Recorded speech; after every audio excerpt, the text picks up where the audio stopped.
Halo, kami dari kelompok 5 akan memberikan materi mengenai peluang. Peluang dibagi menjadi dua, yaitu peluang suatu kejadian dan peluang kejadian majemuk. Kali ini kita akan membahas lebih dalam mengenai peluang kejadian majemuk. Simak baik-baik ya. Ngomong-ngomong, apa sih peluang kejadian majemuk menurut kalian? Peluang kejadian majemuk yaitu cara memprediksi kemungkinan terjadi suatu hal ketika ada dua atau lebih kejadian. Peluang kejadian majemuk sendiri dibagi menjadi 4. Yang pertama, kejadian saling lepas. Kejadian A dan B dikatakan saling lepas jika kejadian A dan kejadian B tidak dapat terjadi pada saat bersamaan atau tidak beririsan. Berikut ilustrasi yang kami sajikan. Peluang kejadian A dan B saling lepas dapat dirumuskan dengan PA atau B sama dengan PA plus PP. Untuk penerapan materi tersebut, bisa kalian lihat dari contoh persoalan yang kami berikan. Yang pertama, pada pelemparan 2 buah dadu, berapa peluang munculnya mata dadu berjumlah 11 atau 7? Pada penyelesaiannya, NS sama dengan 6 kali 6 sama dengan 36, diambil dari semua sisi mata dadu yang ada di soal tersebut. Di soal tersebut ada 2 buah dadu. Setiap dadu memiliki 6 sisi. Kalian bisa mengalihkan 6 buah sisi mata dadu dengan 6 buah sisi mata dadu lainnya, sehingga hasilnya menjadi 36. Banyak mata dadu berjumlah 11 sama dengan 5,6 dan juga 6,5. Hal tersebut membuat NA-nya menjadi 2. Banyak mata dadu berjumlah 7 sama dengan 1,6, 2,5, 3,4, 4,3, 5,2, dan 6,1. NB pada soal tersebut yaitu 6. NB diambil dari seluruh jumlah mata dadu yang berpotensi memiliki angka 7 pada setiap pelemparan. Dalam rumusnya bisa kita masukkan PA atau B sama dengan PA plus PB sama dengan NA per NS plus NB per NS sama dengan 2 per 36 tambah 6 per 36, hasilnya 8 per 36. Hasil tersebut dapat kalian sederhanakan menjadi 2 per 9. Pada contoh soal yang kedua, terdapat 36 siswa di SMK Bina Bangsa kelas 12 akuntansi. Diketahui 10 siswa menyukai bahasa Inggris, 18 siswa menyukai matematika, dan 8 siswa menyukai bahasa Indonesia.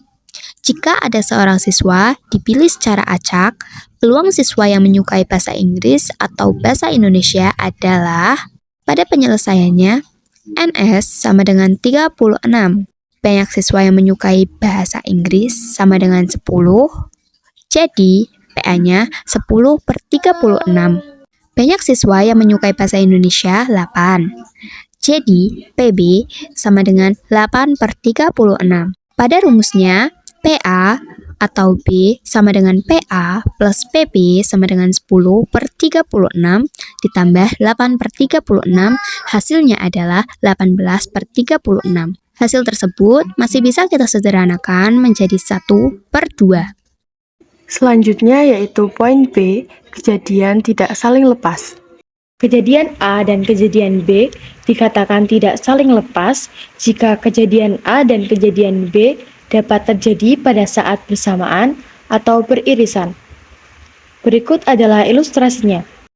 Nah, peluang kejadian A dan B tidak saling lepas dapat dirumuskan sebagai berikut. PA atau B sama dengan PA plus PB min PA irisan B. Selanjutnya yaitu contoh soal. Pada pengambilan sebuah kartu bridge atau remi secara acak, peluang terambilnya kartu king atau kartu berwarna merah adalah berikut adalah penyelesaiannya. Banyaknya titik sampel atau NS pada kartu remi yaitu 52. Banyaknya kartu king berjumlah 4, jadi PA sama dengan 4/52. Banyaknya kartu berwarna merah berjumlah 26, jadi PB sama dengan 26/52. Nah, karena di antara 4 kartu king tadi terdapat 2 kartu king yang berwarna merah, jadi PA irisan B sama dengan 2/52. Selanjutnya, angka-angka tersebut dimasukkan ke dalam rumus kejadian tidak saling lepas. PA atau B sama dengan PA plus PB min PA irisan B sama dengan 4/52 ditambah 26/52 dikurangi 2/52. Hasilnya yaitu 28/52. Contoh persoalan yang selanjutnya yaitu terdapat 40 siswa di SMK Bina Bangsa kelas 12 akuntansi. Diketahui 25 siswa menyukai sepak bola, 15 siswa menyukai basket, 8 siswa menyukai keduanya, dan sisanya tidak menyukai keduanya. Jika seorang siswa dipilih secara acak, peluang terpilih siswa yang menyukai sepak bola atau basket adalah. Nah, di sini diketahui kalau titik sampel atau NS-nya 40, siswa yang menyukai sepak bola berjumlah 25, jadi PA sama dengan 25/40. Siswa yang menyukai basket berjumlah 15, jadi PB sama dengan 15/40. Dan siswa yang menyukai keduanya berjumlah 8, jadi PA irisan B sama dengan 8/40.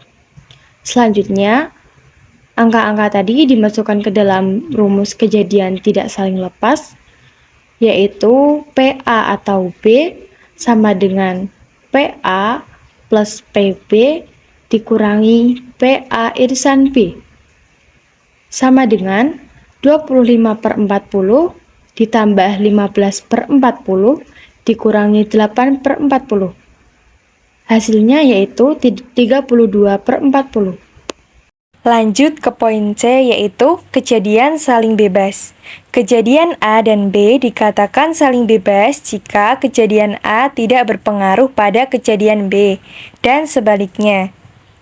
Peluang kejadian A dan B saling bebas dapat dirumuskan dengan peluang A irisan B sama dengan peluang A dikali peluang B. Contoh soal yang pertama, sebuah koin dan dadu dilempar secara bersamaan.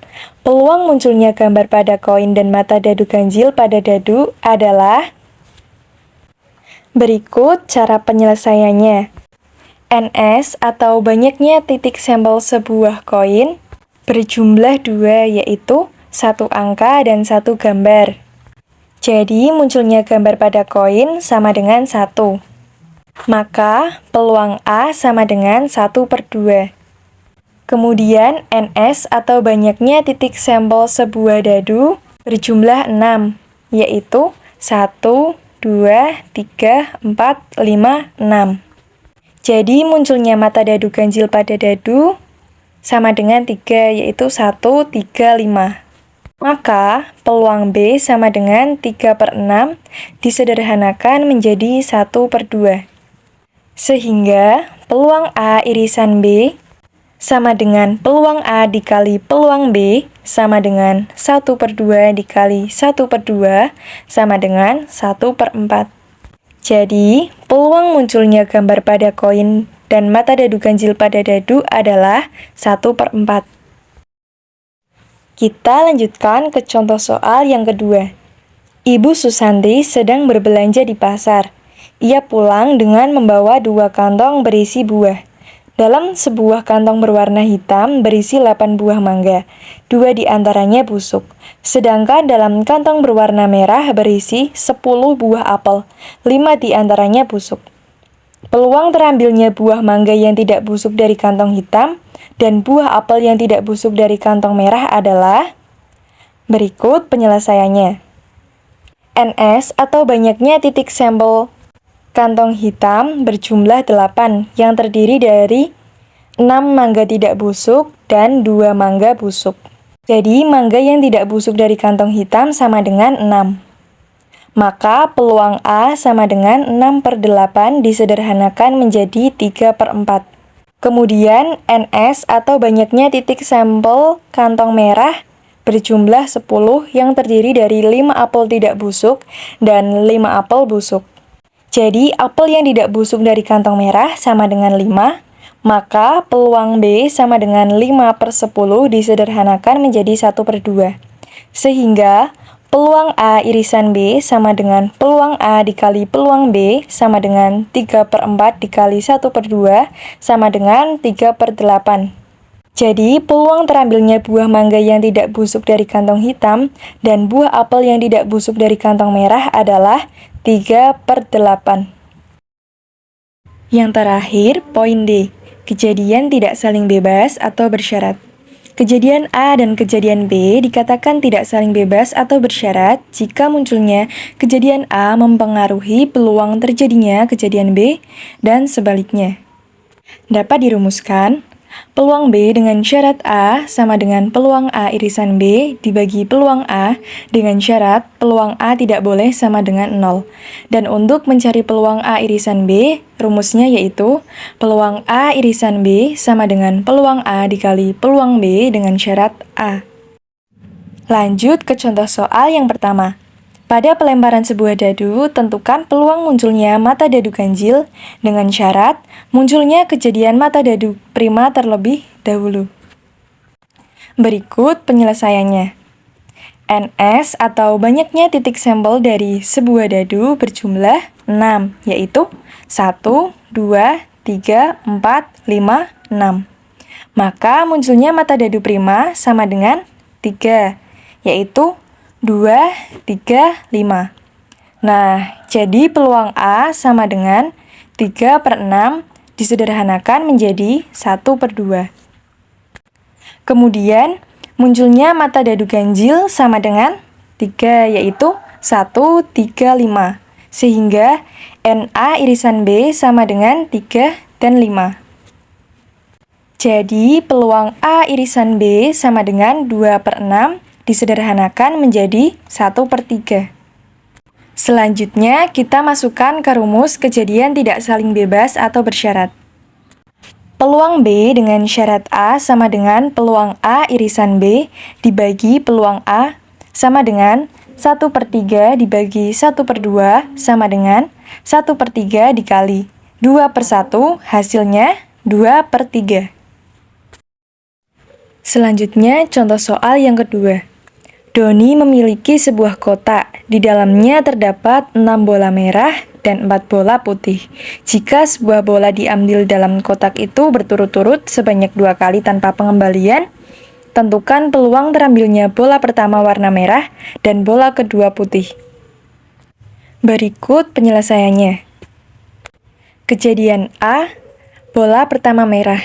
Jadi peluang A sama dengan NA atau jumlah bola merah dibagi NS atau bola merah ditambah bola putih sama dengan 6/10. Disederhanakan menjadi 3/5. Kemudian kejadian B, bola kedua putih. Karena bola tidak dikembalikan, maka bola merah tinggal 5 dan 4 bola putih. Sehingga peluang B dengan syarat kejadian A sudah terjadi.